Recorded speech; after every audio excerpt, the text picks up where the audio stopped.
Before I start this very short video, which is pretty much some updates, I just want to say thank you to Big On, Linda Harmon, and Esmail for subscribing to the channel. Thank you very much, and have a very safe Valentine's Day.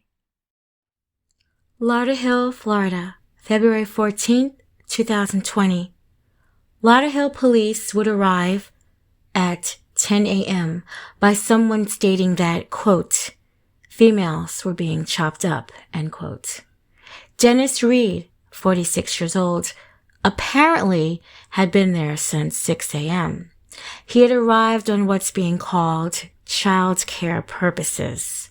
However, Reed was desperately trying to get back with his ex-wife, who had remarried a man in Jamaica. She was actually leaving that morning, due for a flight, so that she can fly back to Jamaica and be with her husband on Valentine's Day. In the home was Reed's 5-year-old daughter and 10-year-old daughter and a 17-year-old girl who is the older sister of both his two daughters. He begun a verbal argument with his 10-year-old daughter and the 17-year-old girl. The mother was taking a shower. Remember, she's getting ready to fly back to Jamaica to be with her husband. Whatever disagreement that Reed had with the two young girls, he decided to take a machete. I don't know if he arrived with the machete or if the machete was already in the home, but he would take this machete and he would start to slash both the 10 and 17-year-old girl. The mother got out the shower. She was assaulted, I believe, but not to the degree where she had to go to the hospital as the young girls had to go.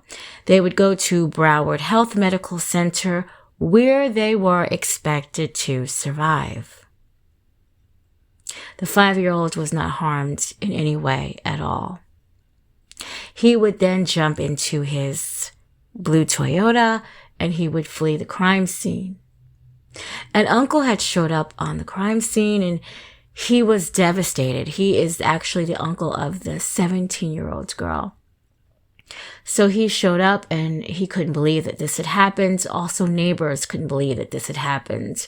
They said they were kind of close to this family and they did not believe that he could actually do something like this, even though they know that he did do it.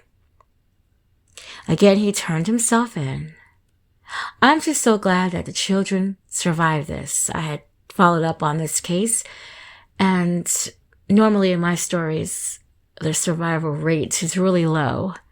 So I'm just very glad that they did survive this. You're charged with 2 counts of aggravated child abuse and 2 counts of attempted felony murder.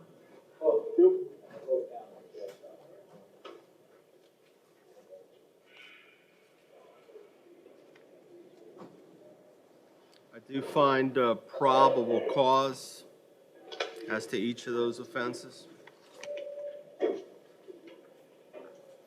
State have any position regarding bond?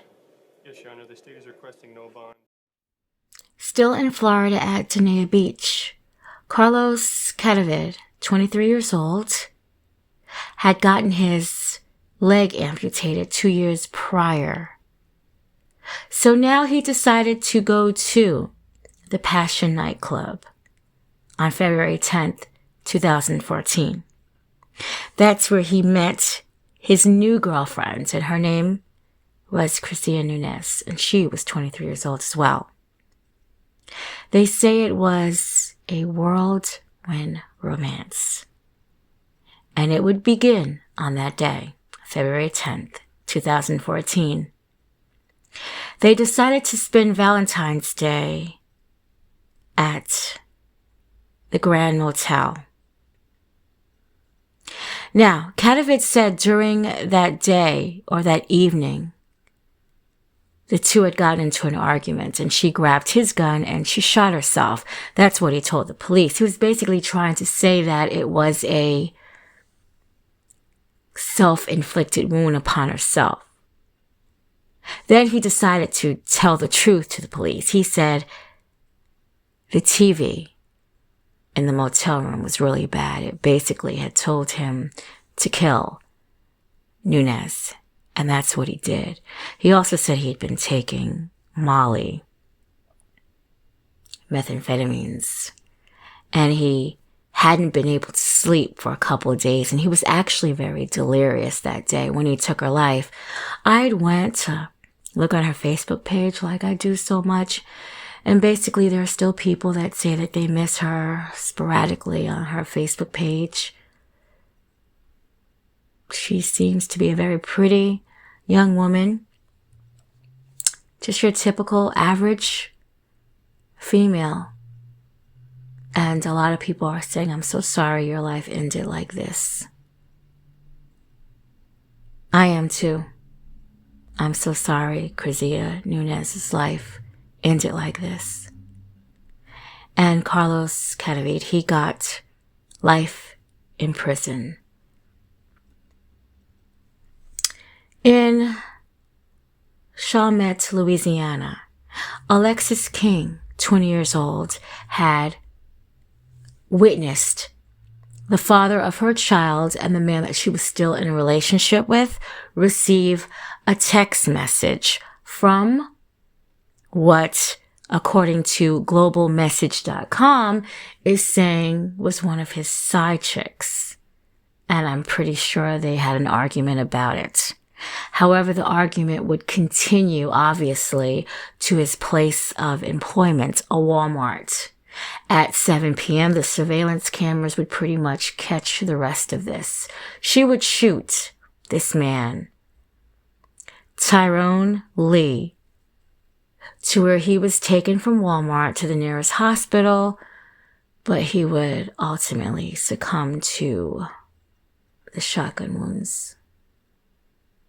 Now she is currently in jail for killing her son's father over, allegedly, allegations of him probably messing around on her. Wasn't worth it. We don't know till later on. It wasn't worth it. And I'm going to keep saying this. Sometimes these guns, they claim they're brought for protection, but they're brought to end problems, end arguments. They're brought for everything other than protection in a lot of these cases. They're normally used on the people that you live with. So, justice for Tyrone Lee.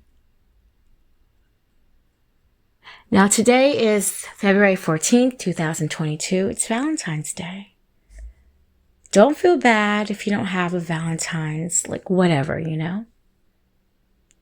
Just go to the Dollar Tree, get that little nasty chocolate candy, you know, and the little hearts that has about 4 pieces in them, and you probably eat one and dump the rest in the trash and just call it a day. Or I know, just look at the rest of my videos. Yeah, that's a good Valentine's Day gift. But look, be safe. Be safe. Be safe every day. But be safe today.